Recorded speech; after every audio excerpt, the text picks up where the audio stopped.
Hello and welcome back to another episode of Spectre Approved, the podcast where two gamers play a game where we are reincarnated into a killer mech and like to kill all our friends and family. I'm your host Adam, and I'm once again joined by my co-host Fenris. That's me. Man, I gotta say, I was a little I guess intimidated or daunted coming up to this game, because this is a beloved game by a lot of people, and I don't know how comfortable I'm going to be sharing my experience with it, to be honest. That's fair. Like we talked about in our Patreon section, which if you'd like to hear that, head on over to patreon.com/Spectre Approved. We talked about how I bounce off older games at the moment, and just with mainly due to lack of quality of life. And the quality of life of this game, I'm going to be upfront, is not great. The fact that you have to emulate it still, like, I think maybe you can get it on PS4. I don't think my region has it on PS4. And I had problems with emulation. I also had problems with emulation, and I'm just going to forward this by saying that I didn't finish this game because of emulation. Yep. And that's the same with me also. So, sorry to friend of the show, Emmy. Thank you for the recommendation. But we both didn't finish the game. I mean, it's like I was just starting to get into it too. Like the story was starting to unfold, and it's just, but things happened, and I rage quit really hard. Yep. But I guess, what is the game? For those of you that didn't read the title, why? But the title of this episode is for Xenogears, which is a role-playing game developed and published by Square, now called Square Enix, for the Sony PlayStation in 1998. Its development marked one of the most ambitious and philosophically complex projects in the company's history, blending traditional JRPG gameplay with deep psychological, religious, and existential themes. The project began in the mid-90s as a proposal by Tetsuya Takahashi and Kaori Tanaka, who initially pitched it as a potential story for Final Fantasy VII. However, the concept, a dark, mecha-driven narrative exploring questions of identity, faith, and humanity, was deemed too thematically heavy for the Final Fantasy series, which is wild considering what Final Fantasy VII ended up being. Yeah. Eco-terrorists, for those that don't know. Square instead greenlit it as an original title under the internal development team Square Product Development Division number 3. So Takahashi-san served as the director, leading the creative vision, while Kaori Tanaka co-wrote the scenario, helping craft the intricate world and multi-layered plot. The game's producer was Hiromichi Tanaka, known for his earlier work on Secret of Mana and Chrono Trigger. And we have Yasunori Mitsuda, who was the composer also of Chrono Trigger fame, who created the soundtrack. Kunihiko Tanaka designed the characters and mecha, while Masada Kato contributed to the narrative structure and script editing. Development was notably constrained by time and budget. The second half of Xenogears was largely presented through narration and static scenes due to production pressures, which is probably a blessing in disguise considering we didn't get to play it. A point was often cited as evidence of the team's ambitious but overextended scope. Despite these challenges, the game was released in Japan February 1998 and North America later that year, which, considering the time frame, and it being a JRPG is quite generous, I think, from Square. Xenogears received critical acclaim for its storytelling, music, and philosophical depth. Though sales were modest compared to that of Final Fantasy VII, it became a cult classic and laid the groundwork for future projects like Xenosaga and Xenoblade Chronicles, continuing Takahashi's legacy of exploring humanity through epic science fiction narratives. Yeah, see, and I get all that, and I was very interested to see where this story would take me. So, I mean, while I was initially hesitant with how dated the game is and how little it tells you, because once again, we're probably falling into that category of reading a jewel case book on your way home after you've purchased it.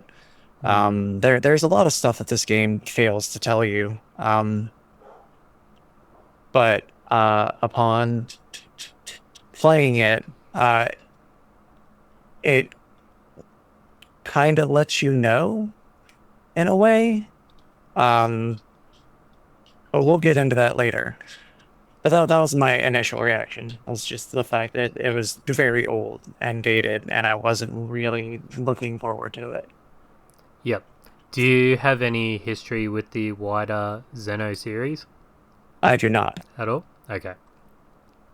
I have played Xenoblade Chronicles 1 on the Switch, and briefly a little bit of 2, but nothing going back this far.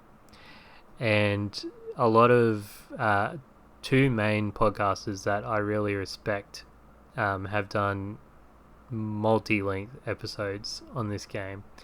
That being Pixel Project Radio, hosted by Rick Firestone, and State of the Arc podcast. Those two podcasts are very good at going into like the development and the wider themes of the game. So I felt that I needed high expectations on my notes coming into this, and I didn't really come out of that because I really got hung up on the gameplay aspects of this. Particularly the scroll speed of the freaking text. Oh, hey, tell me about it, Jesus. So my initial gut reaction was, I don't think I'm going to be able to do this. I mean, to get around the whole scroll speed thing, I went into RetroArch's settings and set a fast forward button, and I just fast forwarded my way through the entire game, and it really helped with the scroll speed of everything. I didn't even think of doing that. I ended up completing disc 1 in its entirety though, which took me about 38 hours, which, looking at how long to beat, is only half the time, or sitting around half the time that it takes. However, it does give me some kind of comfort knowing that disc 2 is mainly a Kojima production in terms of cutscenes. So I probably didn't miss out on too much gameplay, but a lot of story, as I found out in my researching of disc 2. Oh, yeah. I unfortunately got maybe about halfway through disc 1 before I rage quit. So maybe 10, maybe 15 hours. I don't know. I don't think there's really any way to tell how long Did you that took. Go to jail? Go to jail? Yeah, you didn't get that far? I don't know, maybe. Okay. It was after rescuing the sister. Yeah. Yeah. Yep. Yeah. Okay. Cool. I think that's non-spoilery enough because that happens in every JRPG. Oh yeah. Gameplay, but this is a PS1 game, and also a JRPG. So you walk around, you go to different towns, and you fight things on an overworld map and also dungeons. You fight on foot, and you fight in mechs, and you talk to others. And that's what I got for my gameplay loop. Yeah, pretty much. Anything you want to add? No, I mean, not for the Okay. gameplay loop. I want to note that combat was weird. Mm. I didn't really enjoy combat Mm-hmm. because of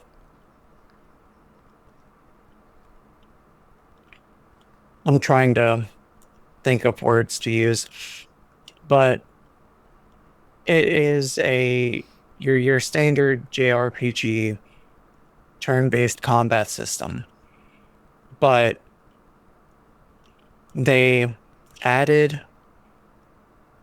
button presses to some attacks that you can do after you've unlocked them. Again, as I said before, the game doesn't tell you that these things are unlockable. It just happens, and then you have to figure out how to do it, which they kind of do because whenever you go to do these special attacks, or they're not even special attacks, they're just like Well, they're called death combos. blows. Yeah, So they're called yeah. death blows, and they're kind of like combos because whenever you first start the game, you just start with one attack, and that's it. And then after you get on the story train, you get more levels and you start unlocking these death blows. And as you unlock them, when you choose the attack button, it gives you a list of death blows that you can do with a button sequence. So Mm-hmm. it kind of tells you what to do, but I didn't realize that. So that was a little Yeah. frustrating on my end. I also had to look up a guide on what exactly death blows were and how to unlock them. But I think prior to that, even if we just look at the first hour or two of the game,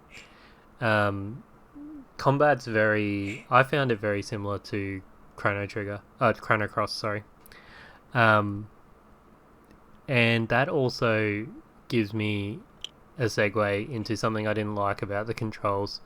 Because they're at the very start of this game, you have to go up a mountain to visit a doctor to get a camera for a wedding. I know, very weird. But there's a jumping bit that fucking just made me go back to the trauma of Chrono Cross in that forest level of trying to. No, it was another forest bit where you had to jump. Yeah.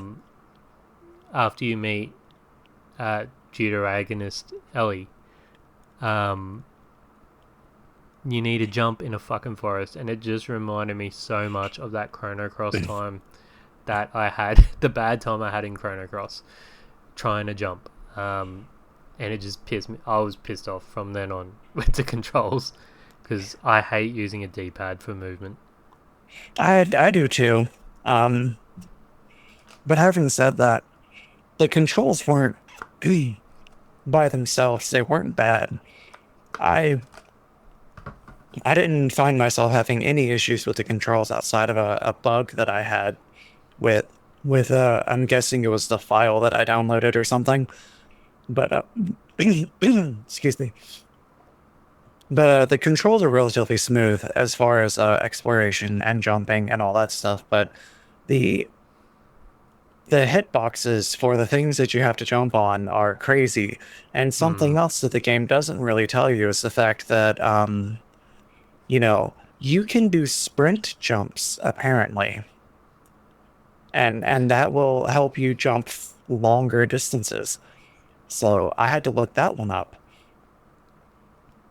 Yep. But the bug I was talking about, because I had to restart this game once, and it was right at the beginning when you get to the forest area. There's that jump puzzle that you were Mm-hmm. talking about.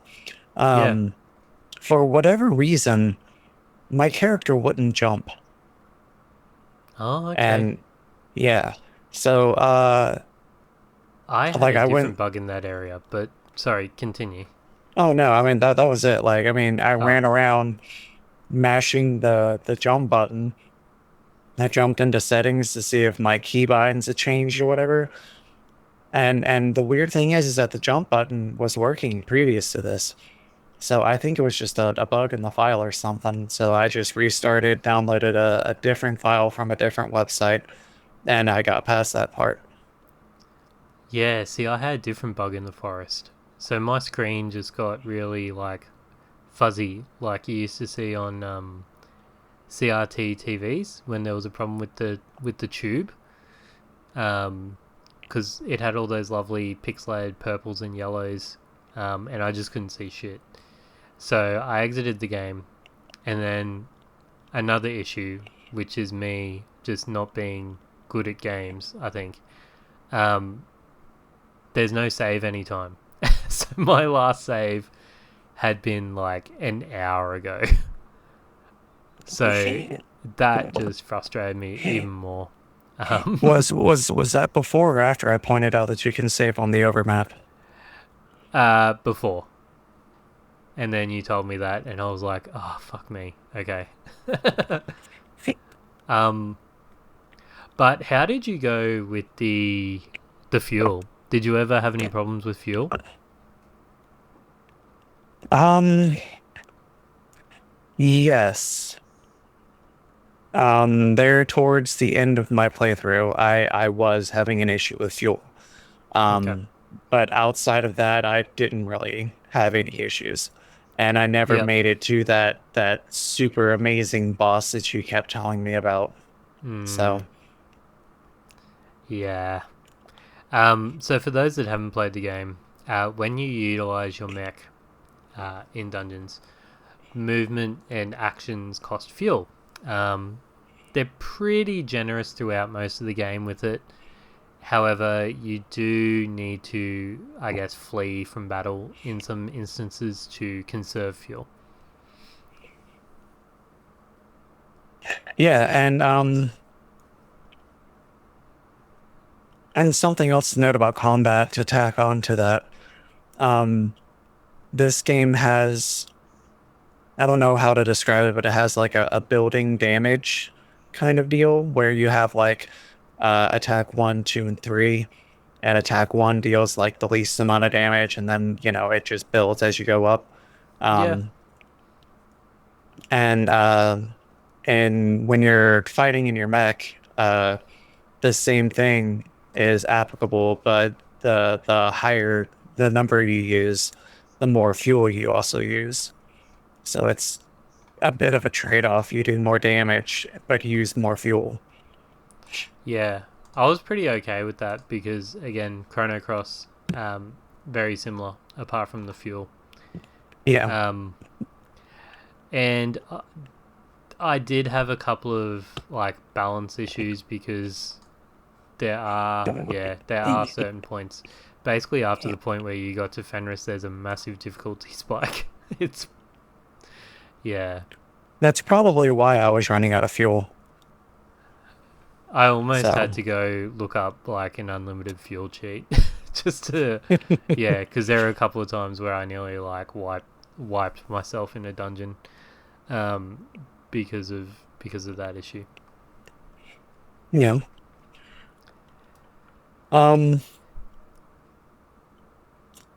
moving on as far as like this game was released in, what did you say, like 1998, Yep. Yeah, something like that? 98. Yeah. So there really isn't a whole lot as far as like accessibility or quality of life features. It would have Yeah. been nice to have had a scroll speed button or setting, um because the scroll speed is just abysmal in this Mm. game. But again, I'm trying to be nice. Um, and I'm just thinking back to like, oh well, if I was a kid and I was playing this, the scroll speed wouldn't really matter because I had more free time and less shit to do. But I'm an adult. Like, give me that quality of life.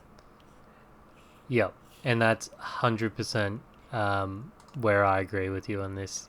if I had been a PlayStation kid who got this at the time, um, first off, I'd be sitting on a gold mine because I'm pretty sure this game goes for a fair amount in the physical market. And second, like, yeah, I would have enjoyed it for what it is, because it would have been the only game that I had for that 6 month period between birthday and Christmas. So I just would have played the shit out of it and gotten used to it. But yeah, even just the ability to press X for the PlayStation to have the whole like bar of text come up and scroll through that way Yeah, would have been that would nice. have made it so much better. I mean, I still would have had to have read all of it, but that would have made it so much better. And there are Yep. so many games in that era that do that. Persona Um, 1 did it. yeah, and that game was, I gotta say Slow. this, but that game was worse than this one. Yeah, that's fair. Um, I don't think I had any other real issues. I think in terms of a JRPG, it does respect your time, because there's not a heap of side shit that I found that you could really do. It was pretty much like, yeah, you had to grind, but it was basically you just strap yourself in for the story and go. Yeah, Not in the and fact that you're walking down corridors, like 10 and 13, um, because you could still explore the open world and get lost and stuff, but I feel like it was pretty good at giving you hints. Your offsider characters would pretty much give you good hints where you need to go next. yeah, and that was something that was really cool about that. It's like if you were idle for too long or you weren't meeting the objective, like little text box would pop up and be like, "Oh, hey, like you should do this." Um, I also felt like for what little of the game I did play, it did respect my time. Um, I felt like, unlike in Persona, the time between randomized combat was better, and I feel like the leveling was also a little bit better. Because where I was at, like I feel like I was set up because I had like the best stuff for my mech. I had the best like outfits for my characters. The game was very lenient on giving you money for spending on stuff. Yep. Or maybe I'm just really good at hoarding gold. Um, No, I'll definitely put it on par with Chrono Cross in you terms know, of playability and being able to meet the required standard for the majority. Yeah, it definitely wasn't anything like Shin Megami Tensei or Persona that deliberately tries to stuff you over. Um, I I would have liked to have seen like better mech expansion, almost like in like something a la Gundam Builders, where you could find parts for your mech and like improve it that way, kind of thing, like mhm. cosmetically almost as well. Um, but I understand why story wise when we get there why it wasn't the case. Um, but that is something if I could change that I would. See, and that's something that I enjoy about a lot of video games is much like in Final Fantasy VII, the original and the remake. Whenever you pick up a new weapon and you start using it and it's equipped, it changes. Uh, Mm, yeah. So, not so much in fact for Final Fantasy VII, and uh, whenever you're exploring, you've just got the regular Buster Sword, but whenever you go into combat, it's whatever your weapon, your equipped weapon is. And again, like are definitely some constraints as far as space and, development stuff that I don't know anything about that has to deal with that. But I agree. It would have been nice to have seen something like that because I am an enjoyer of seeing upgrades happen in real time on characters or things while you're playing the game because it makes it feel new or better. So Yeah, 100%. yeah. Um, but speaking of better, I guess, I'll start off with music. Mitsuda-san hit it out of the park with this. Um, it wasn't until you told me and I started doing up the notes that it was Chrono Trigger, or Chrono Cross, or Chrono Series. I started to hear the the themes and stuff spill through in the music this time around as well. Yeah, and that's something because I didn't play the entirety of the game, I went through on Spotify and found the soundtrack, and I just listened to it. Mm. And as I told you earlier today before you woke up, um,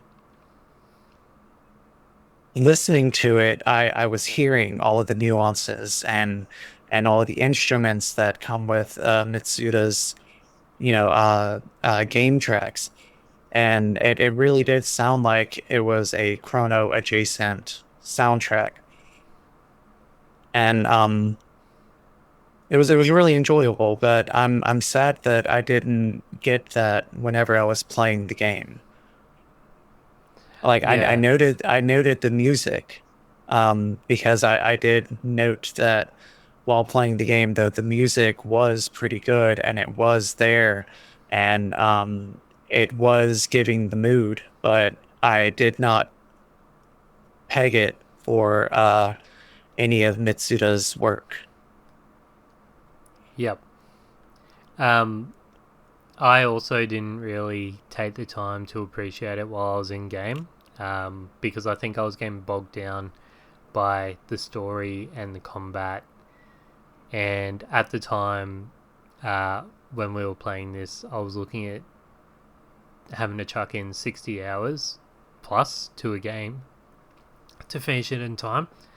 Um, so I think I definitely rushed some bits, but I went back on YouTube and listened to the soundtrack last night as well.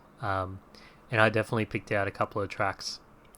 Um, Even the opening village track as you're helping your friend get ready for her wedding. My village number one is number one. Um, yeah, just that. Yeah, the I think it's a piccolo that they have in there. Just the wind Yeah. type of instruments that they have going on make it real laissez-faire, real welcoming, real sunny side up. Um, Before the shit hits the fan, obviously. Hmm. And yeah, that was a real standout one for me because it just embodies that early JRPG ness as you find in like the first fifth of a JRPG. Yeah, and another piece of music that obviously, as in any JRPG, it's going to jump out at you because it's going to be the most listened piece of music that you listen to. Is the battle music. I don't remember what it was called, but I pegged it today, but I don't remember which one it was. But it's the battle theme for this game is really good. Mm-hmm. Something else that I want to touch on is that the majority of the music is dark. Like it has a very dark feeling, and reading through the story, like I can understand why.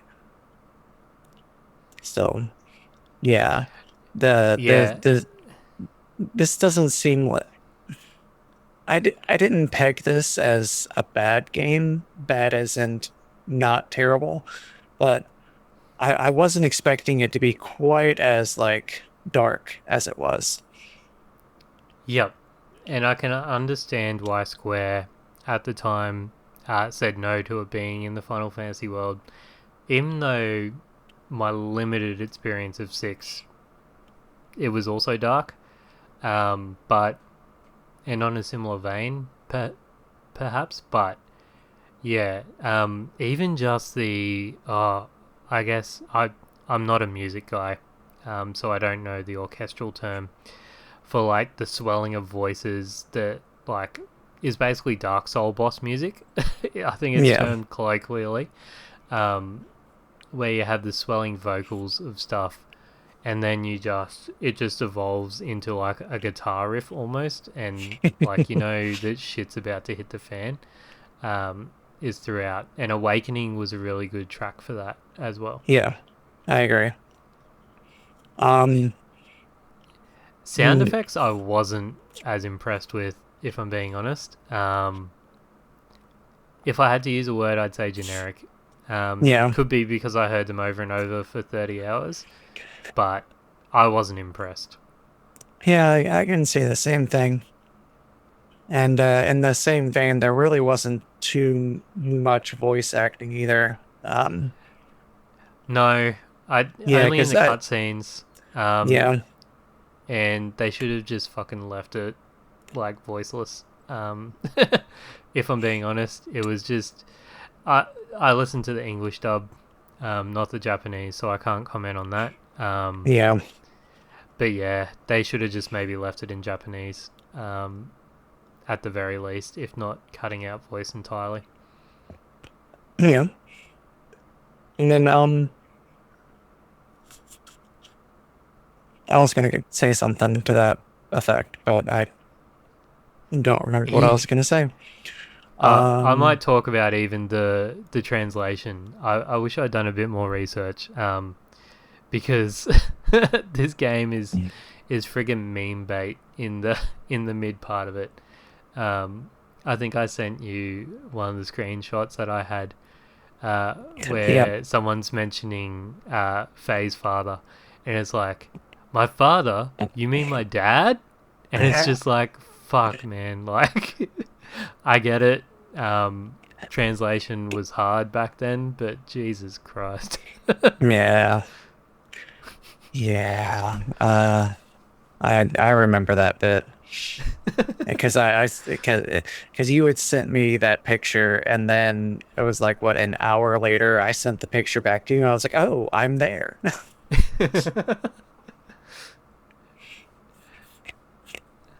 But, um, it's an old game, so there wasn't really any performance issues. Um, and the art direction and the visual style, like everything felt correct thematically from what I was saying. The highs felt high and the lows felt low, and um, I did notice that there are a bunch of the. Well, I'm going to jump into characters real quick, but Hmm. the characters in this game are all over the place, and I mean that in a good way. Um, I felt like all the characters that I had met um were all very individualized. Okay. Yep. Yeah. Um, sprite work was actually I was quite impressed with the sprite work. Um, Yeah, me too. Particularly when it shows like their portrait as they're speaking, kind of thing. Um, yeah, I think this they could have made a good anime out of this, if I'm being honest. I Not something I thought about, but I agree with you 100%. Yeah, and I second your saying about their individualistic tendencies. Because like particularly as we get into people of like other races, I'll say, because we're still at our no spoiler point. Um, Very very different from like the main townspeople, and then you've got like the desert people again. I really enjoyed the desert stuff actually. I thought that was very well crafted and created. Because anything with like small moving particles on screen you need to work really well to get that up to snuff frame wise. Yeah, and I didn't have any issues at all. I didn't either. And to piggyback off of the frame issues, um, not that I had any, but it was something that I thought was very well done. Is that there's a scene in the desert where you're trying to find something or something, and then it's like, oh, here comes like four mechs just bounding around. Like I thought that was really well done, and it's not something that um I remember seeing a whole lot of in games like this, and just the fluidity of the movement and how Yeah, yeah.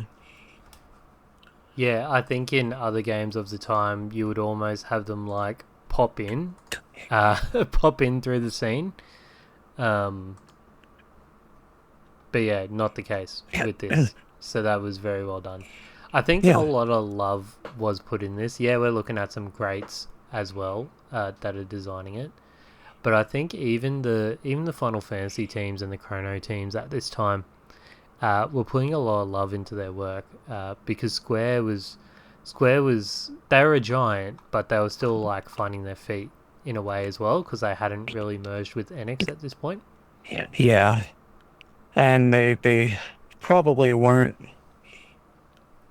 affixed with time constraints and CEO greed and all the stuff that plagues our world today. But that's a Yeah. topic for another podcast. Yeah. Anything else you want to say about the art style or the music? Um, I had some. I had one slight problem. I'll say. I don't think the mechs really look good, but it's PS1. Um, they Yeah, were kind of yeah, blobby, particularly when you're looking at mechs of all one color. yeah. Um, hard to differentiate the body from the head at sometimes. Um, did you ever meet the red mech, the one that was like all Uh, red? I never met it, but I saw Okay, it. yeah, yeah, that one in particular, or mechs that are all black. I had some problems. Could just be my screen resolution also, because I was playing it in full screen. But yeah, they looked blobby at times. Um, yeah, don't have much more to Um, say on that. yeah, agreed. But like you said, I mean, there were definitely constraints of the era, so there's not much that could have been done. Um, No, no. what would you say is the basic premise of this game? Oh, fucking hell. Alright. Um, Where to begin? hold on. In Doctor Who fashion, would it be wibbly wobbly, timey wimey bullshit? Uh, Probably not for the basic premise. I think it falls down to JRPG protagonist meets girl that he has to save and kill a god at the end. Um, with lots more stuff in between that and Yeah. caveats in between. But I think that's the basic premise. So you play amnesiac boy Faye, who was mysteriously dropped off at a village not that long ago. I think it was only a 2 year gap that he'd been. So he was quite Um, old. It's not like he was dropped off as a baby. Um, but it 3 years plays in. earlier. Yeah. Yeah. Um, so it plays into the premise of the amnesiac JRPG protagonist, who is mysterious and has a lot in his background that makes him super important later on down the track. Um, Faye is helping his best friend Alice get married. Um, he leaves the village for a reason to go get a camera, which for some reason only a doctor who lives on a mountain has that camera. And he stays there talking to him. It's nighttime by the time Faye has to go back to the village, and as he is heading back, it gets attacked by a foreign nation's army. In the form of mechs. Yes. Yep. So, Um, You've got like three giant mechs just stomping around this poor village. Yeah, yeah. Because I think it's a border conflict type of dealio. Um, Yeah. I honestly got lost in the war. The war plot became very insignificant very quickly for me. I think when we start looking at the wider plot, so I kind of forgotten some of the details about that. But basically, I assume they're a border town, and the encroaching country wants to take over the land. So they do that as they do in wartime with border towns. Um, Faye jumps in an empty mech. I forget how the mech becomes empty. Um, and then has a flashback, a traumatic flashback. It appears like another personality takes over, and he ends up destroying the village and wiping out everyone. Yeah. The reason the mech became empty was for plot reasons. Um, Okay. because at some point, I guess the pilot died, and I Yep. guess their dead body just fell out of the mech. Okay. So, yeah, that's what I got out of that. Cool.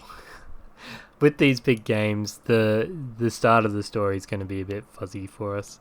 Um, and during that, his best friend slash initial potential love interest Alice is killed.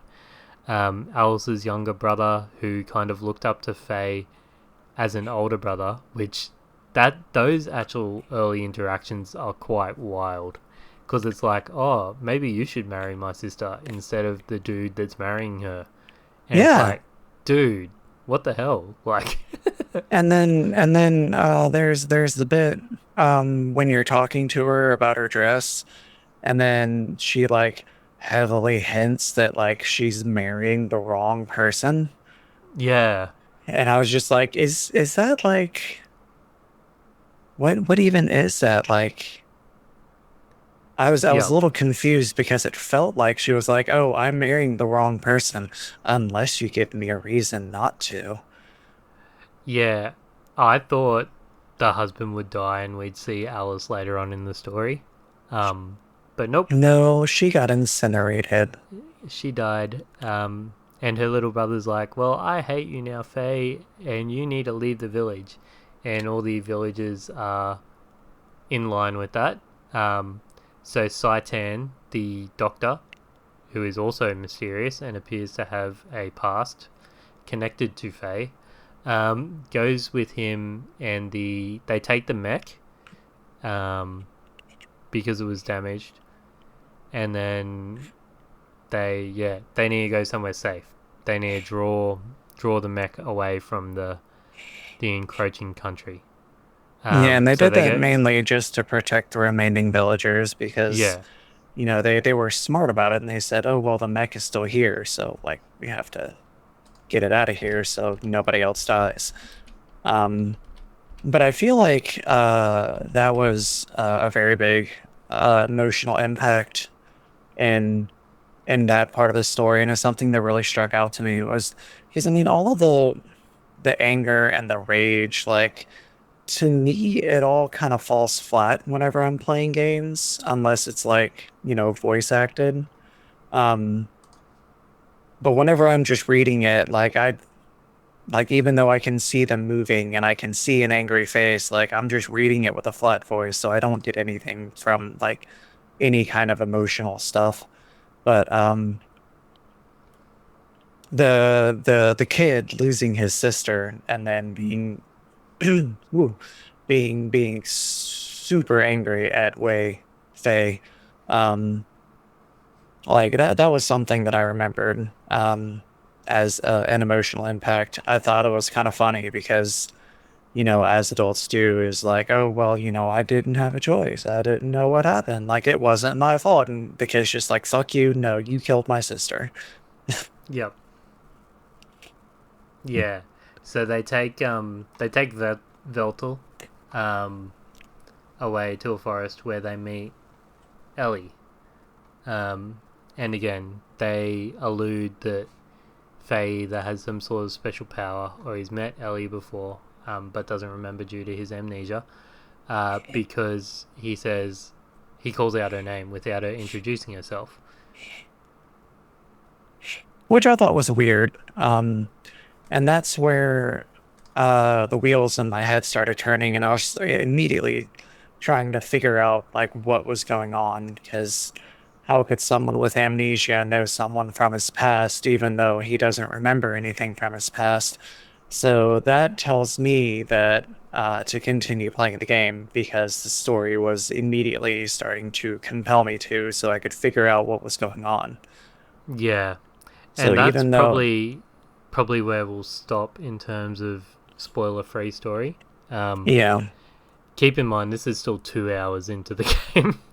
yeah, and It's a fucking long intro. it is, um,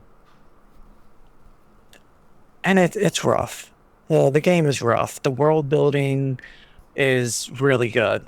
That Mm. was probably the only thing that kept me going. The combat, the exploration, all that stuff. The gameplay wasn't very compelling for me. I wasn't enjoying it, but I wanted to know what was going on with the story, so I kept Yep. playing until I couldn't.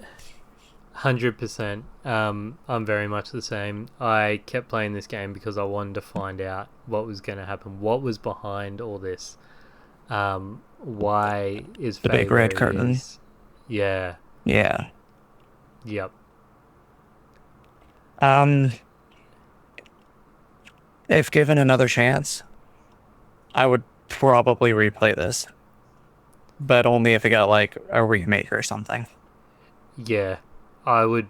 I would buy a PS5 remake or a PC Yeah. remake. Hundred Or percent. not even a remake, like a remaster, you know. But Yeah. Square's allergic to touching old games, so. Hmm. As we'll find out with Legend of Dragoon. Uh, Although yeah, they that put was that that on was the also a store. Square game too. Yeah, Yeah. that was also yeah. And the remaster that they did for Legend of Dragoon wasn't really a remaster. It was It they was a just kind of port. yeah, it was a port. The Yeah. graphics were just a smidge better, and that was about it. Which is fine.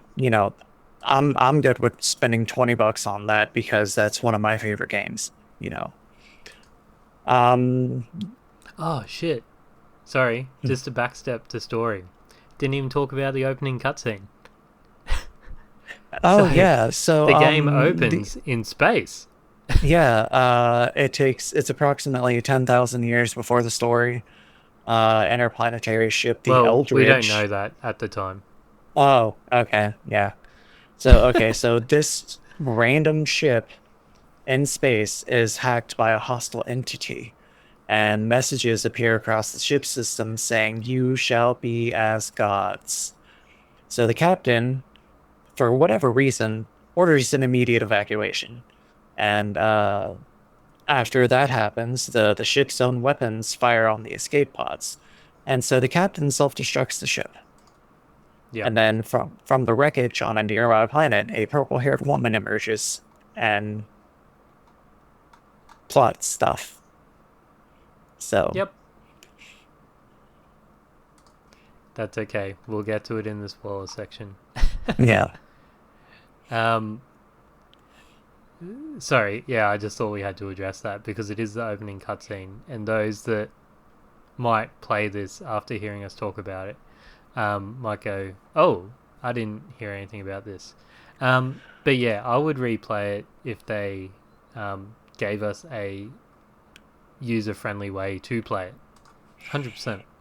yeah. Because it's not ideal watching watching an ending on YouTube. And while I had issues with the combat, like it wasn't terrible. It was just something I'm starting to learn about myself is that, especially when playing these older games, whenever I get frustrated with not being told something that I need to know, or that takes away ease of access to something, Like, it just kind of ruins the whole thing for me. So while I felt the combat wasn't good, it wasn't terrible. Yep. But now that I feel like I have a better handle on how the combat handles, um, Mm-hmm. it's not that bad. Yeah, and I would like to, even if it's not for the podcast, go back and finish off at least the Xenoblade series. I don't Hmm. know about going to Xenosaga, um, because it's PS2, um, and I don't even know if they're all in English, to be honest. Don't know much about it at all. But yeah, this game has definitely made me want to go back and finish off the Xenoblade trilogy at least. Even if we don't do it for the podcast, I reckon you would enjoy Xenoblade as well, because it's got all the good things that we talked about from this game, um, with improved combat. Okay. All right. There was on a demo disc I had years ago for a PS1. There was some kind of saga game on it that I really wanted to play, but for the life of me, I can't remember what it was. But I'll do some research. It might be in the Xenoverse. It might not be. Like I said, I don't remember a whole lot about it, but yeah. Yep.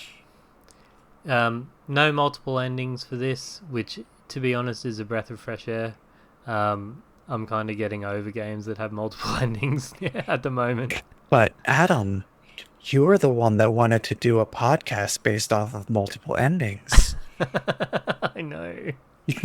It's just nice to have a single ending. Every It once in a is while. it is a breath of fresh air. Yep. Um, and to that extent, there is definitely enough content for this game. The game is 70 hours long, Oh yeah. Yep. so there's definitely enough content. Um, and with the way it ended, it might leave you wanting more. It might not. So, but let's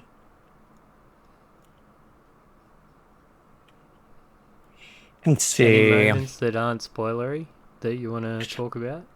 I already talked about it. Yeah. Well, Oh, I will say, it was hilarious that the boss of the forest was a dinosaur. Um, yeah, that was kind of out of left field. I that was wasn't when I was expecting. like, I am all in. Yeah, I'm all in now.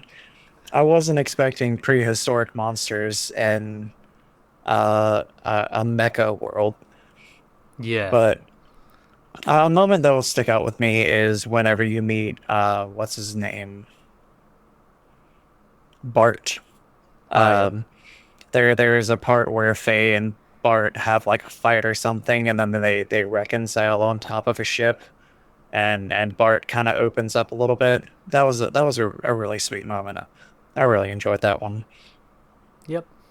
Were there any frustrations that started the experience outside of emulation? No, no, nothing that's the fault of the actual game itself. Yeah, and then we've already compared it to Chrono Cross, and Yeah. you know, so PS1 JRPGs of the time. yep, they're all not the same, but very, very similar. And it's not a bad thing. It's not a bad thing at all. So, shall we move into ratings? Yes. Yep. Um,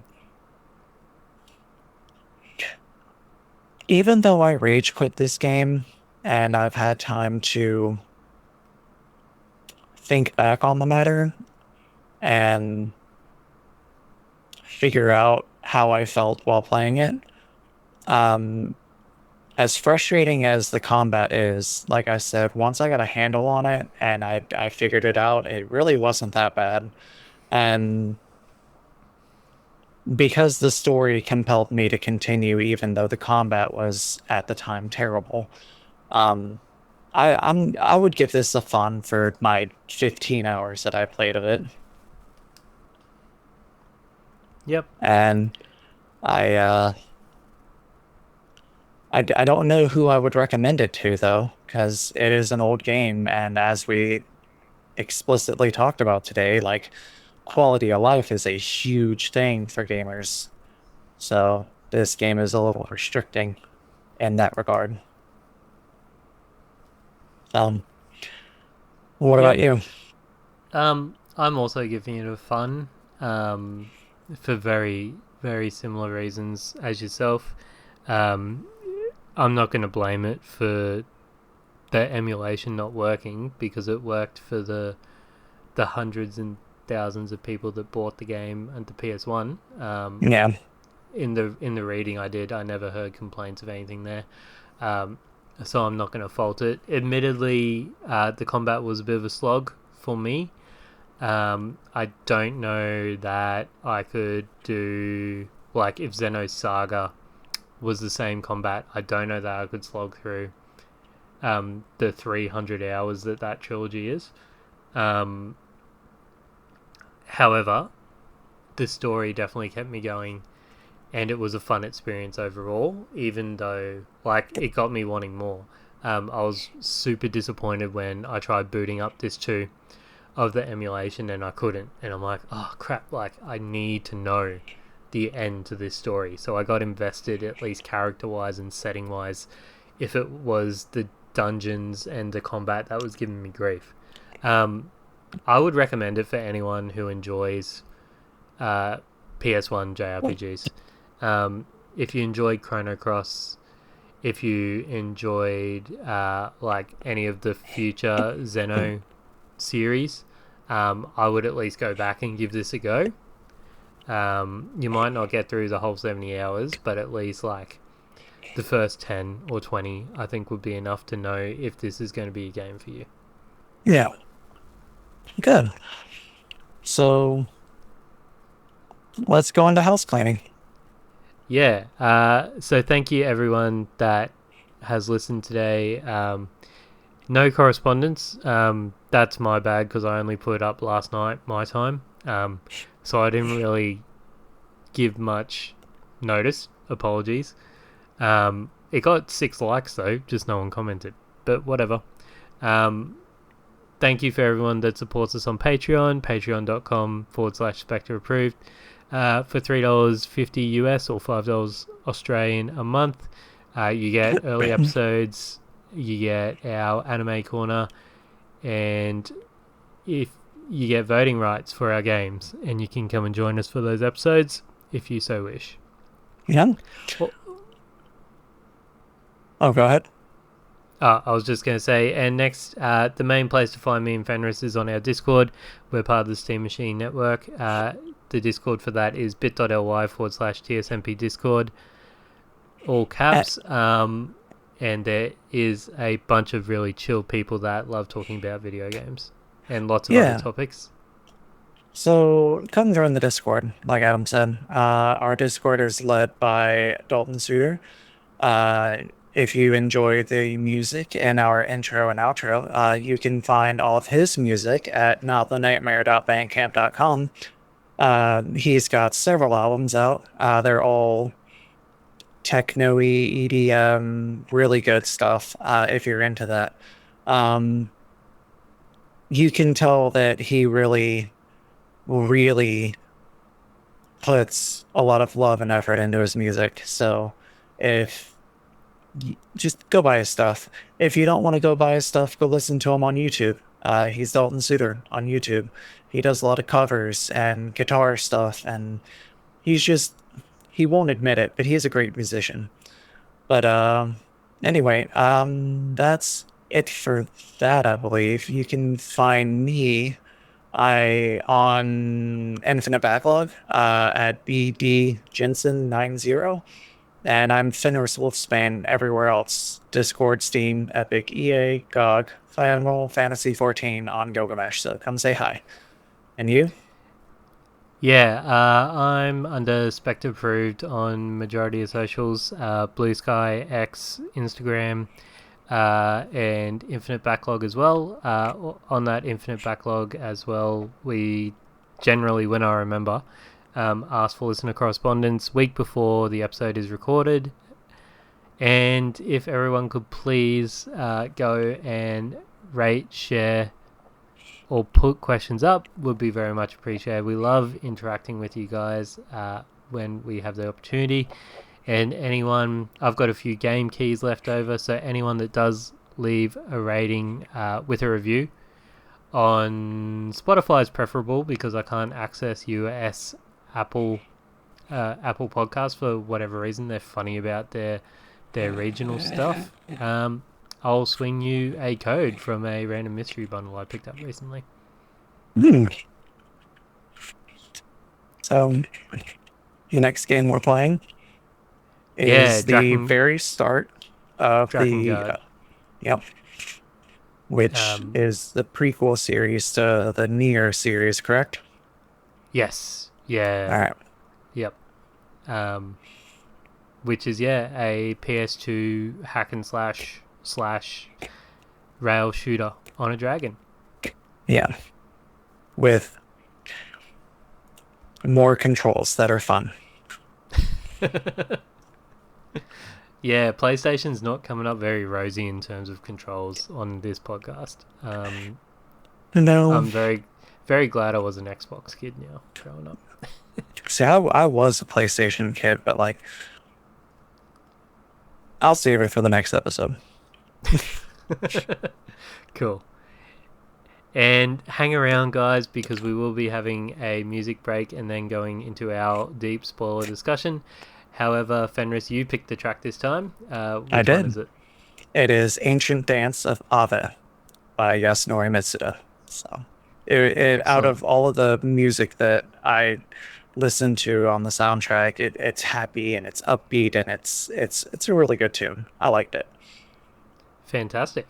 Well, enjoy that short music break, guys, and we'll see you on the other side.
And welcome back on the other side of that awesome music break, guys, where we're going to delve a little deeper into the mind-bogglingness that is the story of Xenogears. Because to be honest, it was a wild ride, and I needed to do some external companion reading, just to find out what was going on. Yeah. So we're gonna start off with let's see. So we've already covered Faye's beginning and where he starts off and the Layhan incident between the mechs and meeting Ellie. Um, so during the meeting with Ellie, that's where Saitan shows up, and he's understandably defensive about this because he recognizes her as a Gepler officer. Um, and so Saitan being uh how am I gonna put this? The He's basically Doc from Firefly. There's more to him that he doesn't let on. So,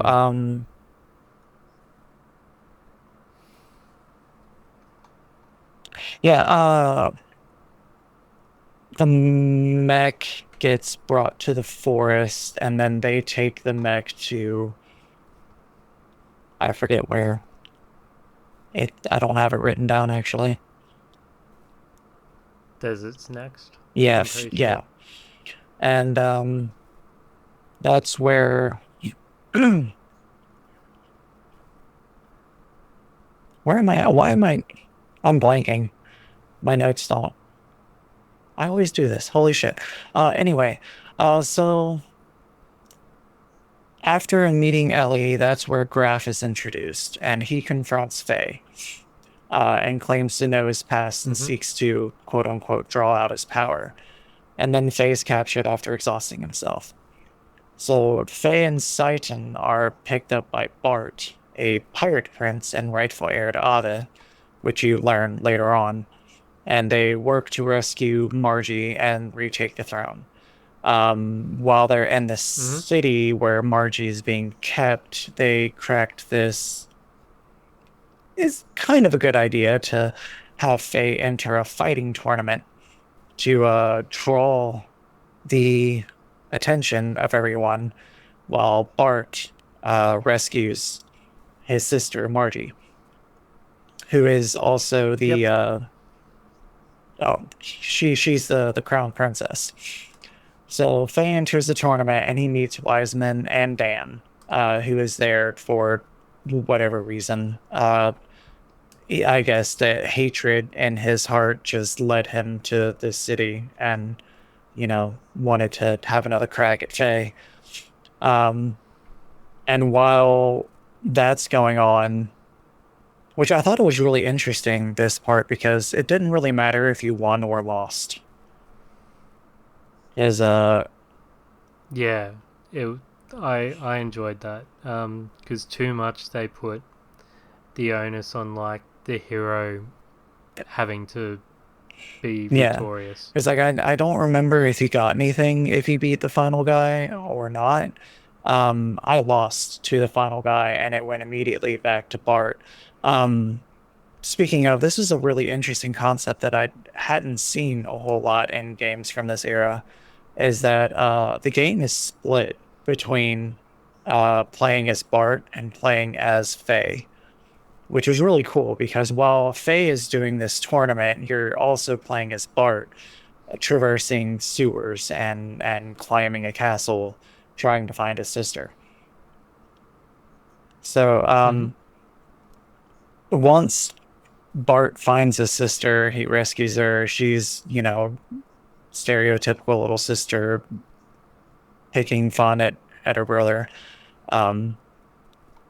They leave and it's like a couple screens down or whatever, and then here comes new characters named Ramses and Mia. They interfere with their escape, and so it was a pretty difficult fight. There was he had, I forget what the tell was, but there was the best way I can describe it is bide, like BIDE, the Pokemon move Mm-hmm. where if you were to attack him, I think it was while his shield was up, he would release all that damage back to you like tenfold or something. So Yep. it was just best to like heal yourself up at that point. Um, but if you beat him, you'll go back into or no, if you beat him, that's when Faye shows up because why not? Um, and then you get into another fight with Ramses and Mia, and she acts as like his healer and buffer. And Mm-hmm. and at some point, Ramses recognizes Faye's fighting style, so that's more main character intrigue for the um, amnesiac main character, who we know nothing about but want to know more. Yep. Um, and then from there, there's an assault as Graf empowers. Oh well, I guess it's safe to say that you beat Ramses and Mia and rescue Margie. And then there's an assault Mm-hmm. and Graf empowers the Alpha forces, which leads to Black or Faye blacking out again. And then Yep. a red mysterious gear shows up and wrecks Ramses and it terrifies him. And I think this was part of like a 10-15 minute cutscene that was jam-packed full of lore dropping dialogue. And whenever I gained control of Faye again, uh I died. And Okay. when I died, my last save was before this cutscene. So, and there's no way to Hmm. skip the All right. cutscenes. So I rage quit. Yeah. Yeah, No, I there is not. rage. I rage quit. Yeah, like I didn't want anything to do with this game afterwards. I was done. Yep. That's fair. Um. All right. So I might take over for a little bit, and I'll take us on a journey all the way back to the first cutscene.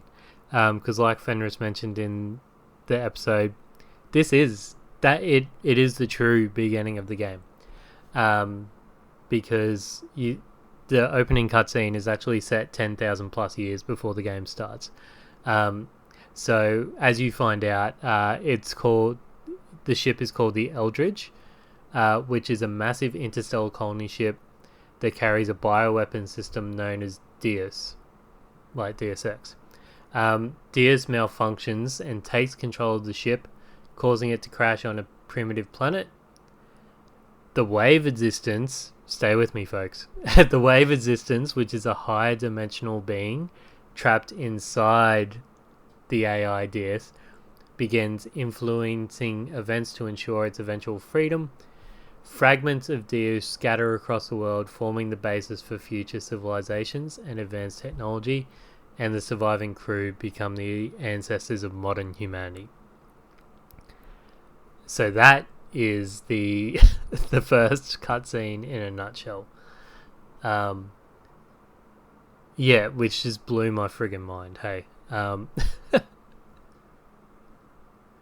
what a start. Um, so then the next kind of bit, because we're still in the past, jumps about 6,000 years ahead, so 4,000 years before the game. Uh, Humanity manages to rebuild into a technologically advanced but morally decaying society. A scientist named Kim Kasim, who... Should I just spoil it now? Who Kim is? Yeah, so Kim is basically one of Faye's past incarnations, creates a cloning technology to preserve humanity.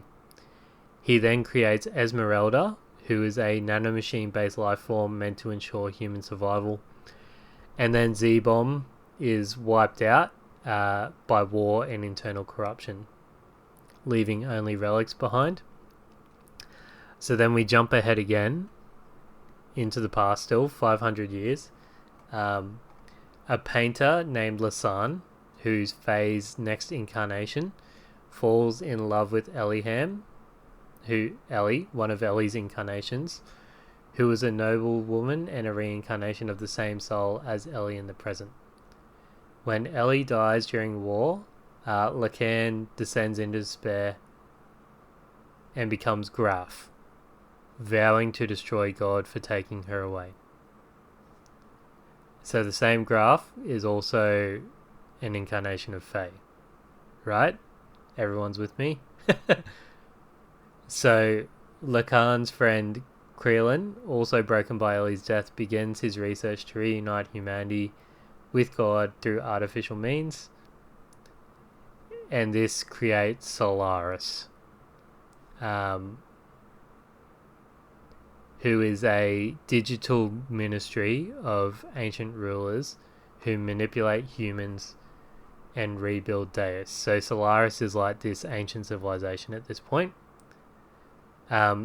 Solaris consolidates global power and creates they're in the sky. Sorry, I forgot to mention that. They're in the sky, and they have technological superiority.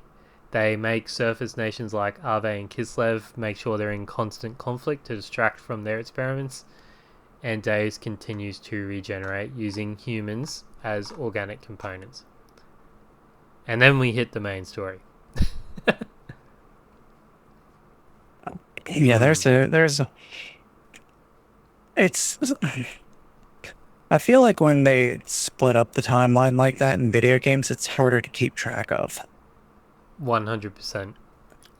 Which is why I kind of wrote the notes as they happened in like chronological time of the world. Yeah. Yeah. So So Faye also current. So then we meet Faye,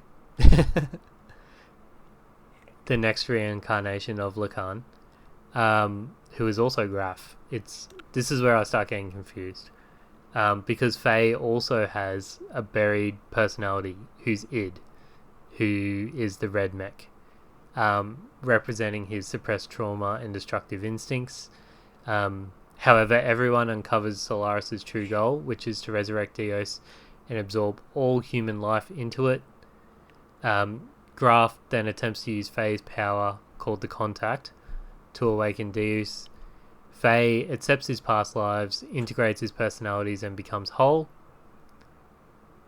And then Krelian, who was Lacan, Faye's incarnation's friend, who was broken by Ellie's death.